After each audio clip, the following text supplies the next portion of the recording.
Las albuferas de Adra en la costa almeriense son un oasis de biodiversidad rodeado de invernadero, un espacio natural en donde abundan las aves y que funciona como un sensible observatorio del cambio global.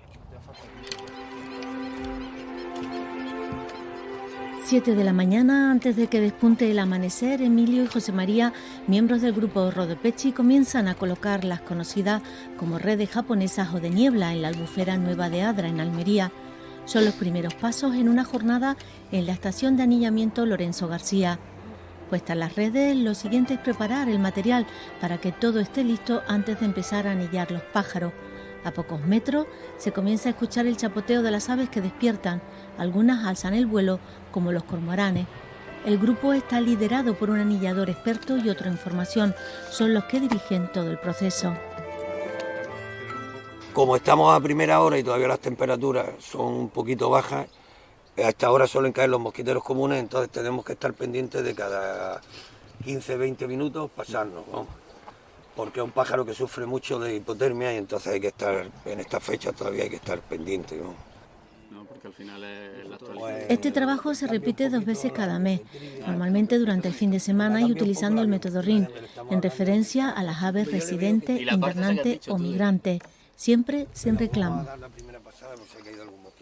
Las jornadas de anillamiento las realizamos cuando las condiciones meteorológicas son adecuadas, es decir, evitamos días que hay mucho viento, que hay una lluvia intensa y no utilizamos ningún tipo de reclamo o atrayente para las aves. Pero al final lo que nosotros queremos, sin utilizar reclamos, es capturar a las aves que están pasando por las redes de un sitio a otro, pero no atraer aves que sean de fuera de la albufera.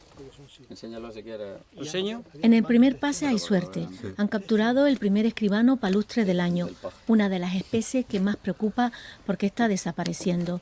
Con mucho cuidado se procede a desenredar al pájaro. Hay que evitar a toda costa que sufra algún daño. Se le introduce en una bolsa transpirable y ya calmado lo trasladan al punto de la estación donde el resto de compañeros comenzarán a tomar los datos. Se le analizan las plumas, miran su masa muscular, se le mide y se le pesa. Todos estos datos son fundamentales para los estudios científicos. El principio del anillamiento era muy importante, sobre todo para conocer las zonas de reproducción, las zonas de migración, las zonas de invernada, pero ya eso más o menos se sabe.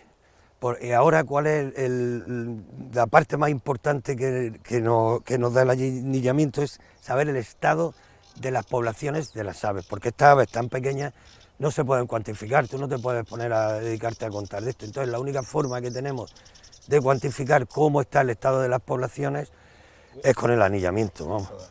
Un adulto, una edad... También ha caído un peche azul, catalogado de interés de conservación por la Unión Europea. Popularmente se conoce como barbica azul.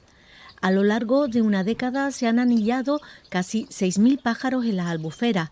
En estas campañas también se han recuperado especies que han llegado de otros puntos, 27 de ellas internacionales. Las albuferas son además un observatorio del cambio global. Las aves nos están diciendo qué es lo que está pasando. Algunas de las especies de entonces ya no pasan por aquí, pero no solo por lo que ocurre en nuestro entorno, también en otros países o continentes. Otra de las cosas que tenemos como asociada al cambio global, pues que también no solamente pasa aquí, es en todos lados, un declive de poblaciones de aves a nivel global, que hace que aquí lleguen menos, pero por causas externas a la albufera. Es decir, muchas de las especies que tenemos aquí son de pasos transsaharianos, es decir, vienen de África, migraciones anuales. Si todo lo que ocurre en África va en declive de estas poblaciones, evidentemente aquí vamos a observar ese declive, vienen menos.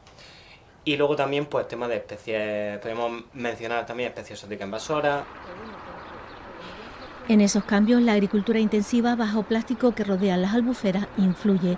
Un informe elaborado por 11 científicos de las universidades de Málaga, Granada y Almería ha encendido una luz roja sobre el estado de conservación, sobre todo de la albufera nueva. Gran parte de la masa de agua ya no es dulce, se está salinizando. Hay datos de salinidad, de distintos tipos de sales, hay datos de indicadores de eutrofia, clorofila A, datos de fósforo total, que suelen ser indicadores muy buenos que se utilizan para identificar el proceso de eutrofización o el proceso de salinización y el origen de esas sales que claramente es origen marino, el cloruro sódico y el bromo. La sobreexplotación del acuífero con la bajada del nivel freático se apunta como una de las causas. La ocupación de la albufera comenzó como una forma de protección para los vecinos y viviendas por las crecidas del humedal e incluso como medida sanitaria, pues se había registrado malaria en la zona.